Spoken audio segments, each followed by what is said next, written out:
بسم الله النور بسم الله النور بسم الله نور النور بسم الله النور بسم الله النور بسم الله نور النور۔ اب ہم شروع کرتے ہیں وضو کا طریقہ۔ وضو میں سب سے پہلے نیت کی جاتی ہے۔ نیت یعنی میں وضو انجام دیتا ہوں قربتاً الی اللہ، دل میں کوئی اور نیت نہیں ہونی چاہیے۔ مثلاً میرے دل میں یہ نیت نہیں ہونی چاہیے کہ میں اپنے منہ کو صاف کرنے کے لیے وضو کر رہا ہوں، یا میں کسی کو دکھانے کے لیے وضو کر رہا ہوں، اس سے وضو باطل ہو سکتا ہے۔ نیت کرنے کے بعد سب سے پہلے آپ کو ہاتھوں کو دھونا ہے، جیسا کہ ویڈیو میں دکھایا جا رہا ہے۔ ہاتھوں کو 2 دفعہ اچھی طرح دھونا ہے، اس کے بعد 3 دفعہ کلی کرتے ہیں، اس کے بعد 3 دفعہ ناک میں پانی، اس کے بعد آپ چہرہ دھوتے ہیں۔ چہرے کو اوپر سے نیچے کی طرف دھونا ہے، بال اگنے کی جگہ سے تھوڑی تک، اور سیدھے کان سے الٹے کان تک۔ آپ کو ہاتھوں کو اوپر سے نیچے کی طرف ایسے پھیلانا ہے کہ پانی ہر جگہ پہنچ جائے۔ آپ چاہیں تو اپنے بالوں کو دوسرے ہاتھ سے پکڑ سکتے ہیں۔ اس کے بعد آپ نے سیدھے ہاتھ کو دھونا ہے، کوہنی سے تھوڑا سا اوپر سے لے کر انگلیوں کے سروں تک۔ ہاتھوں کو دھوتے وقت اس بات کا خیال رکھنا چاہیے کہ پانی اوپر سے نیچے کی طرف بہے اور پانی ہاتھ کے ہر جگہ پر پہنچے۔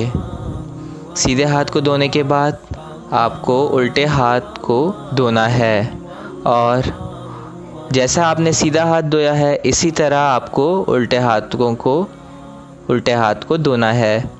پانی کا بہاؤ اوپر سے نیچے کی طرف اور کوہنی سے ذرا سا اوپر سے لے کے انگلیوں کے سروں تک۔ دونوں ہاتھوں کو 2 دفعہ دھونا ہے۔ اس کے بعد سر کا مسح ہوگا۔ سر کا مسح سر کے چوتھائی حصے پر اوپر سے نیچے کی طرف۔ پانی چہرے کے پانی سے مکس نہیں ہونا چاہیے۔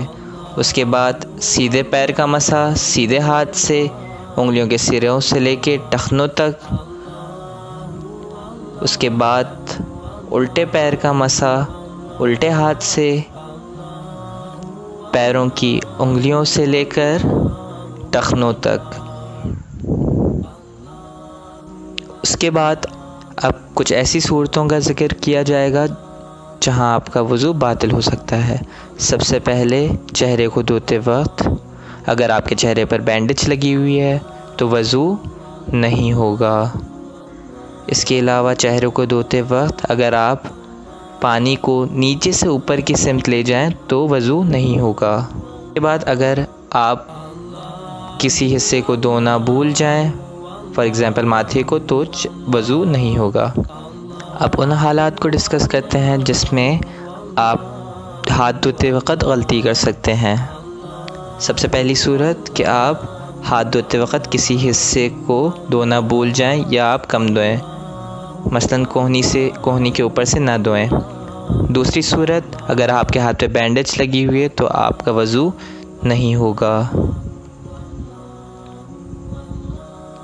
تیسری صورت کہ آپ پانی کا بہاؤ نیچے سے اوپر کی طرف رکھیں، اس صورت میں آپ کا وضو نہیں ہوگا۔ اب ہم وہ صورتیں ڈسکس کرتے ہیں جس میں سر کا مسح باطل ہو سکتا ہے۔ پہلی صورت کہ آپ کا سر گیلا ہو تو آپ کا مسح نہیں ہوگا۔ دوسری صورت کہ آپ نے سر پر کوئی کپڑا یا کوئی ٹوپی پہنی ہو تو وضو نہیں ہوگا کیونکہ پانی جلد تک نہیں پہنچے گا۔ تیسری صورت کہ آپ اپنے ہاتھوں کے بجائے اپنے سر ہلائیں، جس کی وجہ سے وضو باطل ہو جائے گا۔ اب ہم وہ صورتیں ڈسکس کرتے ہیں جس میں پیر کا مسح باطل ہو سکتا ہے۔ پیروں پر اگر کوئی بینڈیج لگی ہو تو وضو نہیں ہوگا. اسی طرح اگر آپ موزے کے اوپر مسح کرنا چاہیں تو پھر مسح نہیں ہوگا. اس کے علاوہ آپ کے ہاتھ کے بجائے آپ کا پیر ہلے تو وضو نہیں ہوگا. اس کے بعد ہم آتے ہیں مبطلات وضو. مبطلات وضو یعنی وضو کو باطل کرنے والی چیزیں.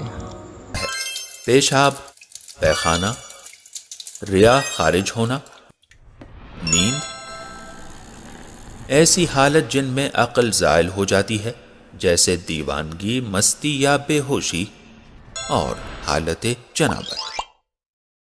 امید ہے کہ آپ کو یہ مسائل سمجھ آ گئے ہوں گے، اور اگر اس کے علاوہ کوئی اور مسائل ہیں جو آپ کے ذہن میں ہیں تو آپ سوال کر سکتے ہیں. آج کا لیکچر یہاں پر اختتام پذیر ہوا. کوئی سوال ہوں تو آپ مجھے پرسنل پر بھیج سکتے ہیں. بسم اللہ نور النور بسم اللہ